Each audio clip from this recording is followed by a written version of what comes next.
Before I come back to this, though, I want to tell you a little bit about moral psychology, because that's what I study. Political scientists study this stuff. They can tell you all about it. But I think they're missing one piece of the puzzle, which is to understand why we have these minds that will turn us against our fellow citizens, and not just make us disagree with them, but make us think that they're evil. Why do we do this? Well, that's what my book is about. So this is the cover of the original hardcover. I think it nicely conveys the feeling of what it's like to be an American. Something is ripped or torn. In the UK, it's a separate publishing company, separate book design process, and they came up with this cover, which I also quite like. And then this is the US paperback, which conveys the idea of demonization, good and evil. So let me tell you a little about moral psychology. I'm an intuitionist, which means I think that our intuitions come first. They drive everything that happens afterwards. So in writing the book, I tried to make it really intuitively graspable, intuitively compelling. And so I tried to give a very simple structure. There's just 3 principles. If you understand these 3 principles, you understand moral psychology. So I'll go through them briefly, and then we'll come back to polarization. So the first one I'm going to really skimp on in the interest of time so we can talk more about the present political situation. But the basic idea is this. In my previous book, The Happiness Hypothesis, it was about 10 great truths that have been discovered by East and West, ancient and modern. And truth number 1, the basic human insight that is the foundation of so much pop psychology and so much psychology, is that the mind is divided into parts that sometimes conflict. Now, cultures differ as to how they think that division goes. In the West, the dominant tradition is the philosophical tradition. Plato, for example, believed that the mind was like a charioteer whose reason trying to control 2 horses, the passions, the dumb passions and the noble passions. Plato believed that if a man studies philosophy and learns to control these passions, then he can live well, he can live wisely, and when he dies, his soul will not be reborn into another human body in this degraded and irrational world. His soul will return to the gods, who are perfect rationality.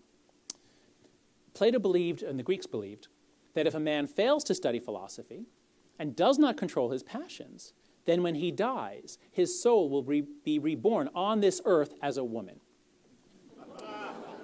So that's the way the Greeks thought about passion versus reason. Now, I'm not endorsing that. In fact, I endorse the opposite view. My favorite philosopher is David Hume, who rejected the Platonic idea and said, reason is, and ought only to be, the slave of the passions, and can never pretend to any other office than to serve and obey them. So Hume completely rejects Plato and says, Plato just didn't understand psychology. That in fact, reason is not this noble charioteer. Reason's a servant. Reason does what it's told. But perhaps a better analogy, rather than a butler, is more of really a press secretary. This is Robert Gibbs, Obama's first press secretary. He's really smart. He works with Obama. But his job is not to make policy. His job is to justify it, to say whatever it will take to make people support it. That's what reason does, according to Hume, and that's what my research has shown. Now, again, I'm going to skip over my own research experiments. I'll just give you a quick anecdote, which often is more compelling than actual research, but if it comes from Benjamin Franklin, it's particularly compelling. So Franklin describes in his autobiography, he talks about a trip he was taking from Philadelphia to London, and he was a vegetarian at the time. He had given up eating meat for moral reasons, but while he's crossing the Atlantic, the sailors are grilling some fish that they've caught, and it smells so good, and he really, really wants to eat it. And then he says, let's see, I think I have a quote here from him. He says he then remembers, he says he really wants to eat it.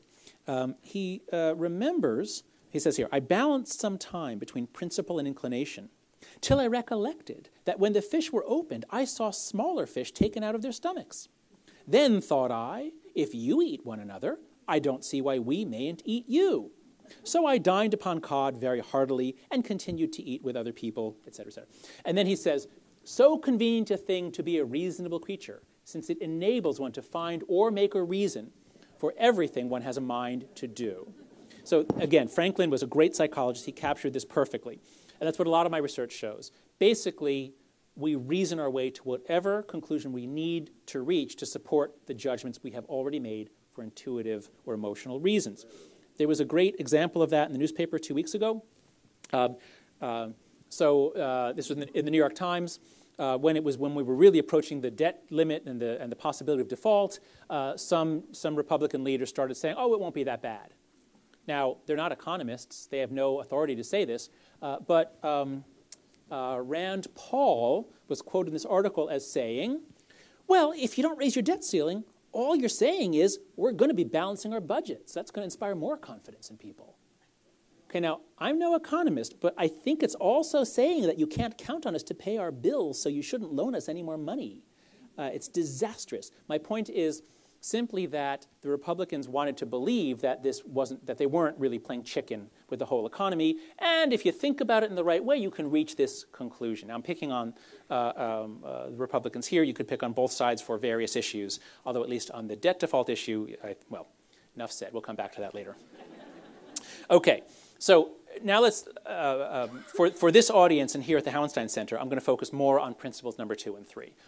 Why do we have this culture war? If you accept that we are these intuitive, emotional creatures who reason our way to whatever conclusion we want to reach, what's driving our reasoning? Why do some people reason right and other people reason left? I was a philosophy major as an undergraduate, and philosophers have long debated what is morality. And there are basically 2 answers. There are those philosophers who say morality is about harm, and what is good is what reduces harm. So those are the utilitarians, such as John Stuart Mill or more recently Peter Singer.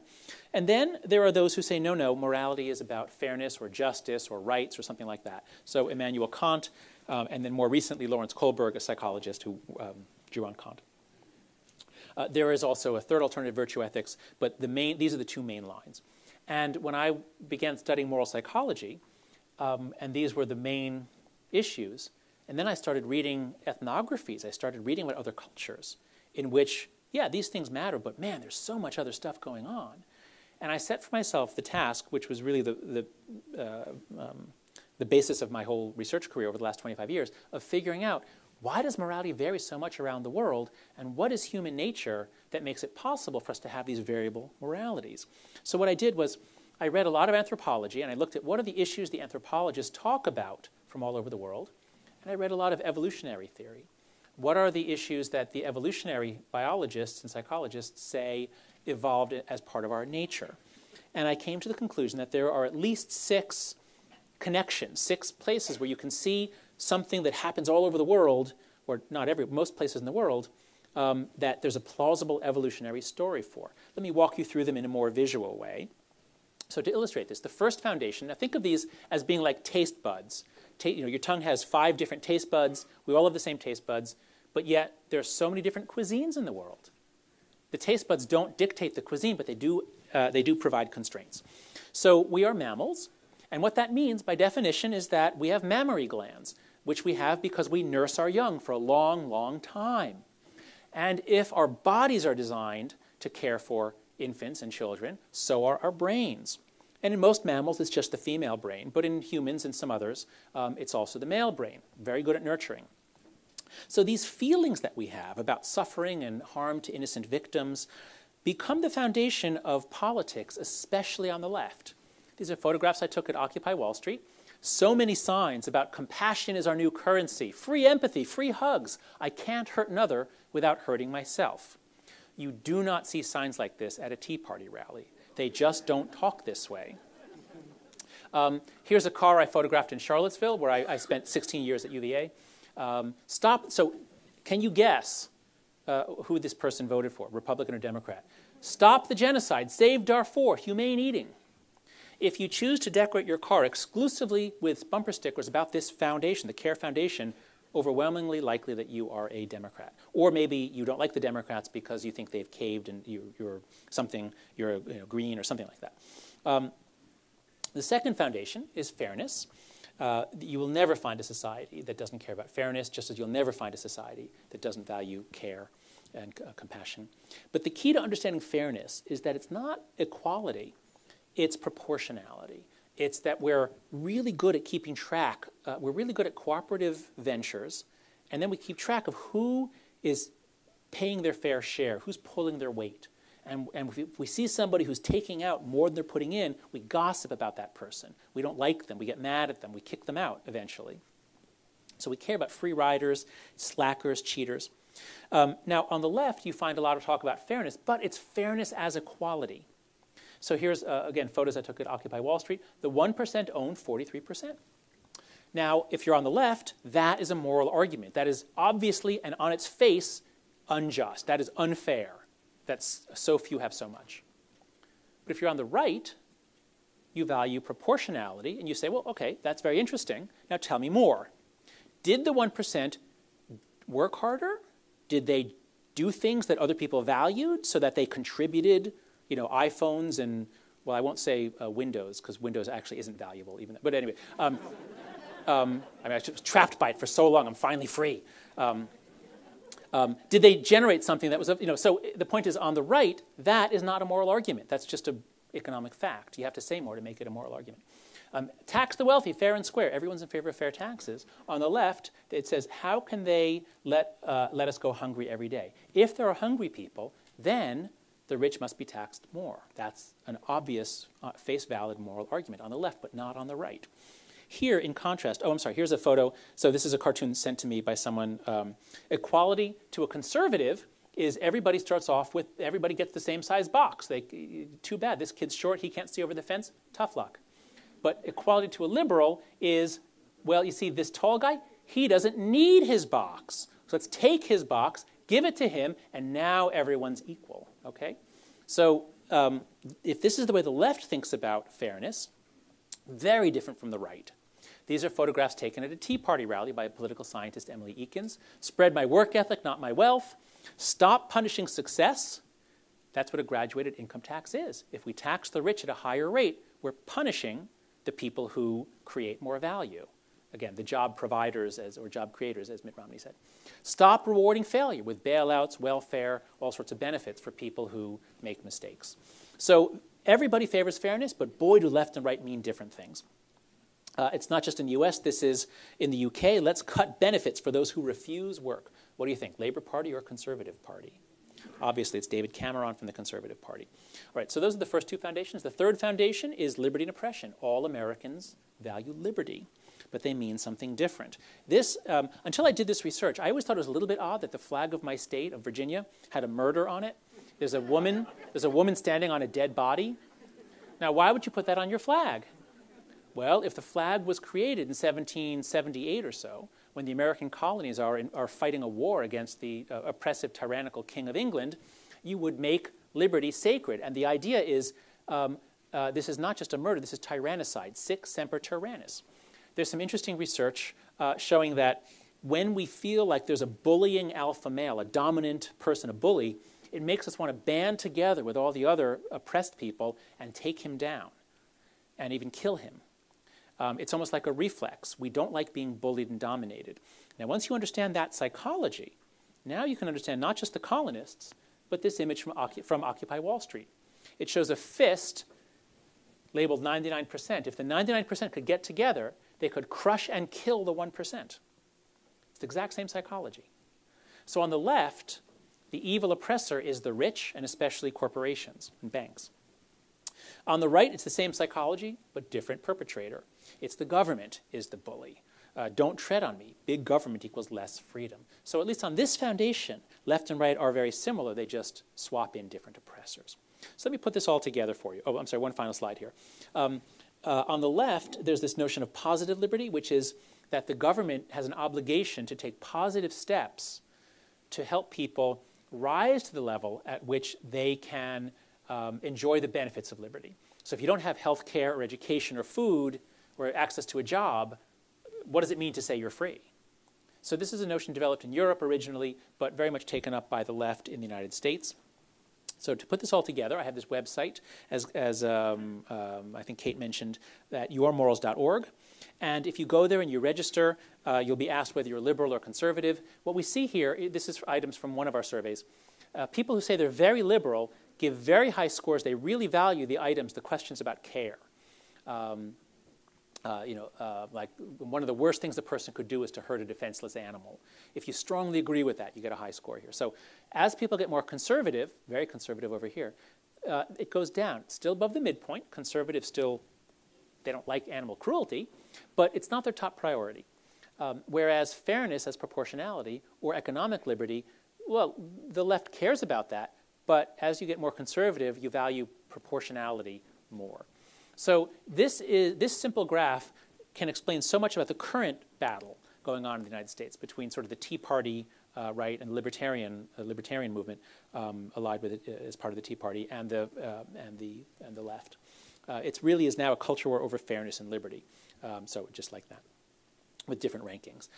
But the older culture war, the one that the religious right was a party to, is about the next three foundations.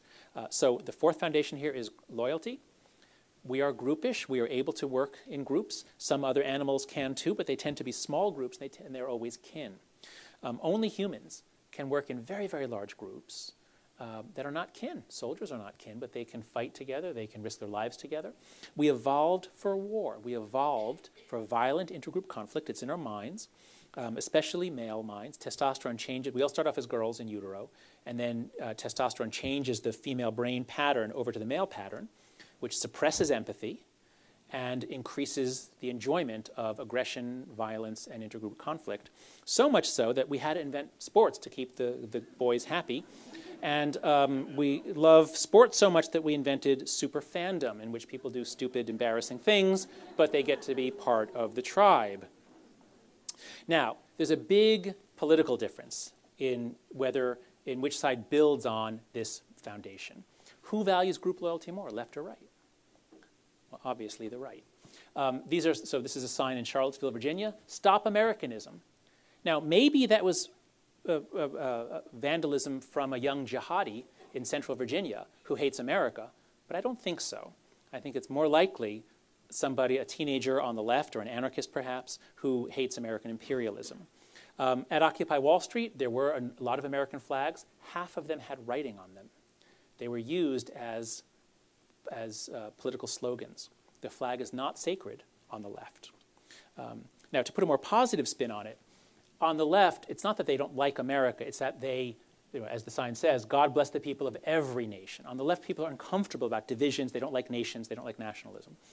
On the right, very different story. Lots of flags at the Tea Party, and not a single one has so much as a drop of ink or paint on it. You would not deface the flag. Ann Coulter can write books like Treason, Liberal Treachery from the Cold War to the War on Terrorism.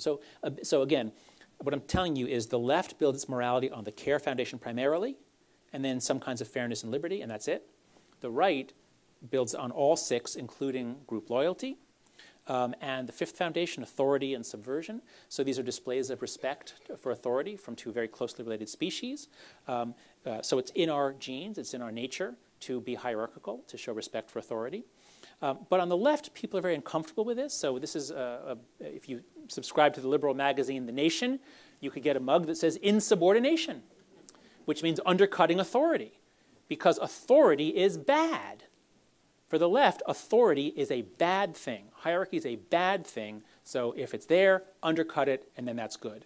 Whereas on the right, very different ideas. This is a church in Charlottesville. God's in charge, so shut up. So definitely not a Unitarian church. The last foundation, sanctity and degradation. So this is the idea that there's something sacred, something non-material, something that must be guarded, kept pure. You see this especially with ideas about chastity, female chastity, a big cultural war issue. So this is the allegory of chastity, a medieval painting, and it's the Virgin Mary. She's surrounded by basically a rock chastity belt. There's a pure stream of water flowing beneath her legs. It's all about the virtue of chastity. And that sort of iconography, that sort of those ideas play well on among social conservatives, but they are positively evil on the left because it's sexism, it's repression. This is an image from Madonna's album Sex in the 1990s, in which sexuality of all kinds is celebrated. Chastity becomes a vice. This is a photo I took in Charlottesville. Your body may be a temple, but mine's an amusement park. And this is a photo I took at Occupy Wall Street. Nothing is sacred. Nothing is sacred. Okay, I have no idea why anybody made that sign, but could not appear at a conservative rally. That notion could not be expressed at a conservative rally. So again, there's this sanctity taste bud. The right likes it, especially the social conservatives. The left doesn't like it or doesn't use it. So to put this all together, the right, especially social conservatives, libertarians are very different.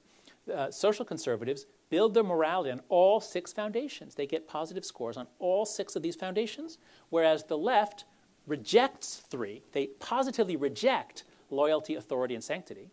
They value primarily care and then some forms of fairness and liberty. And this, if you just keep this graph in mind, this, I believe, is like a magic decoder ring for every culture or issue. Stem cells, is human life sacred, or is it compassionate to do medical research to help people who are sick? Whatever whatever issue, if the left and right disagree, you can trace it back to differences on these foundations. So, implications for civility. As I said, liberals build a moral matrix, a sort of a network of moral meanings, on care primarily, then fairness as equality, and positive liberty. They therefore see conservatives as cruel, callous enablers of corporate exploitation. And that is the ethos at Occupy Wall Street and on the left in general. Again, there's diversity on both sides, so what I'm saying is especially true of the far left and the far right. Conversely, social conservatives build their moral matrix on all 6 foundations. They therefore see liberals as naive, bleeding hearts who will trample on fairness. They'll trample on proportionality in order to achieve equality, especially racial equality. They will trample on proportionality. They will trample on negative liberty. They'll tell you what you can and can't do. You can't buy this size soda. You can't ride a bicycle without a helmet. They will trample on authority, and they will trample on sanctity. And this is why they hate each other. If you disagree so fundamentally on what morality is and how we should run our nation, it stands to reason that you're going to demonize each other. And that brings us to the 3rd principle. I'll just go through this one briefly. Morality binds and blinds. And so the basic finding, as I said, is that there are some other animals that can cooperate, but they're always siblings. So this is a beehive, and this is a 20-foot-tall termite mound. They're all sisters. That's how they're able to cooperate. They're all in the same family. They're all in the same boat. They all have the same mother. They're sterile. It's all for one for all. Now, there is one other species that can do gigantic things like this without being kin, and that, of course, is us. We, too, can build gigantic mounds. When you look at early civilization, you always find temples. You never find early civilization, without temples. It's Babylon on the left, Tenochtitlan on the right. You always find temples. And we developed this interesting ability to circle around sacred objects. We developed this new psychology of sacredness. A rock, a tree, an ancestor, a river. This is a rock in Saudi Arabia. There's a rock it's in Mecca. So there's a rock inside that building. And Muslims, the most holy pilgrimage, the Hajj, is to go to Mecca, and then they circle around the Kaaba. And when you circle around something, you then trust each other. You become one. E pluribus unum. A metaphor that I like to use is if you move a wire through a magnetic field, that's how you generate electricity. And when people move in a literal circle or a figurative circle around the same shared object, it generates a current that binds them together, allows them to trust each other. It's not just religion. We do this with the flag or any sacred object. But when we do this, when you generate that current, it generates a polarity, literally a polarity, positive and negative. Our side is good. Their side is evil. The very process of binding yourselves together when you circle a sacred object unites you in your hatred of those who don't respect your sacred object. And what we get, just to illustrate what's been happening, so this is really what's been happening more and more in Congress and in the country. I hired an animator to sort of illustrate this visually. What's happened in Congress, there used to be centrists. There used to be people on both sides. They had friendships. They could talk. They could work together. So you'll see reds, blues, and purples here. But in the 80s and 90s, it's like the current cranked up. The positive and the negative forces were ripping everything apart. And now we have a perfect sort. All the liberals are in one party, all the conservatives in the other. They don't talk to each other. They don't know each other. And it's not just in Congress. It's been happening in the country, too. So Americans used to live near people who were different from them politically, but not so much anymore. Now we have our separate regions of the country, the red and the blue regions. We're coming apart. This current keeps cranking up, ripping us apart. You see it in religions. How many American religions now are splitting over gay marriage and over the ordination of women?